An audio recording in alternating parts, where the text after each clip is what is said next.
This is Joseph Patrick Murphy, attorney at law and broker of record at Murphy's Apollo Real Estate, with our second video in our First Time Homebuyer Series. This video is about money, getting your finances in order. The first thing we have to talk about is a down payment.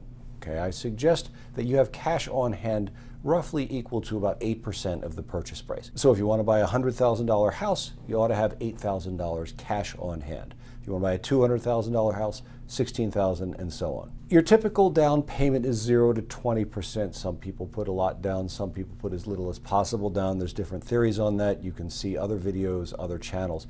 That's not what this video is about. This video is about what you're going to need to get this done. If you qualify for an FHA loan, you can go as low as 3.5% in your down payment. You're also going to need to account for things like closing costs, loan fees, prepaids, things like that. Those come up at closing. They're usually another 3.5%.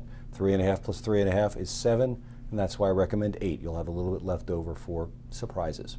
In terms of your income, you should be able to prove continuous legal employment for the last 2 years. Obviously, that employment ought to be generating enough income to make the monthly payments comfortably, okay? You don't want to be using 50% of your monthly income to make house payments, because then you won't be able to afford groceries and gasoline, utilities, insurance on the house. A good rule of thumb is 20 to 25%. That is to say, if you're making $10,000 a month, you should be able to afford a $2,000 to $2,500 mortgage payment.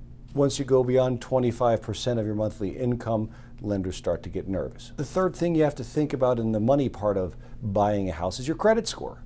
Okay, a good credit score is very important. You can get a lower rate, you'll get lower payments. There's all sorts of programs, but in order to get something that will be reasonable, you're going to need a minimum credit score of 620. Below that, you're going to pay an awful lot of interest. So look at your credit score, maybe get one of the credit repair companies to help you, but you're going to need a credit score of 620 or higher. If you have or can get your credit score over 740, that would be wonderful. It will save you a lot on your individual payment and by inclusion over the life of the loan. And that's the money part, sometimes called the finances part. There's 3 major components. One is cash on hand. As I said, I recommend 8% of the purchase price in cash in your possession. That could be in your savings account, in your bank account, but you're going to need to have about 8% of the purchase price available. The second thing is you're going to have a history of employment lasting at least 2 years before the day of the purchase. Your mortgage payment should be less than 25% of your monthly income. That means if you're making $10,000 a month, you want to have a mortgage payment that's going to be $2,500 a month or less. And finally, the third part of the finances is the credit score. I suggested you do what you can, maybe work with a credit repair agency to get that up as high as you can.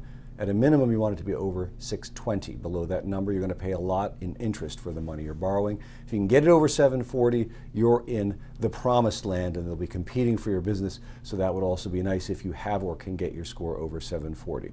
Those are the 3 subparts of the first part: money and getting your finances in order. This is Joseph Patrick Murphy, attorney at law and broker of record at Murphy's Apollo Real Estate. Stay tuned with us. Watch the rest of our series. You can see all these videos on the Murphy's Apollo Real Estate YouTube channel. This is Joseph Patrick Murphy.